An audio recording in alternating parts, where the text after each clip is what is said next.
Нова стратегија за образование што ќе го опфати периодот од 2026 до 2032 година.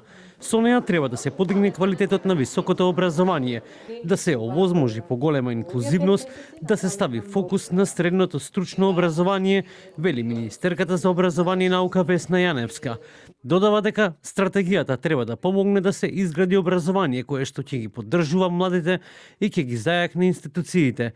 Посочи дека стратегијата за образование не е само технички документ кој ќе заврши во фиока.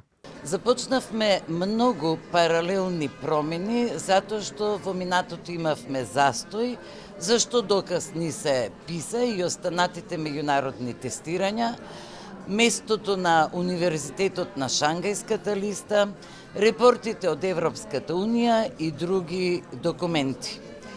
Од тука останува сериозно да поработиме за подобрување на квалитетот во високото образование, поради што сметам дека оваа стратегија, која работиме со многу партнери, ќе овозможи континуитет кој во минатото го немаше. Стратегијата треба да ја подигне инклузивноста, дигиталната и медиумската писменост, грижата за менталното и физичкото здравје на младите и да ја засили поддршката за наставниците и да го поттикне развојот на нивните компетенции за современа настава според глобалните образовни стандарди, вели министерката за образование и наука Весна Јаневска.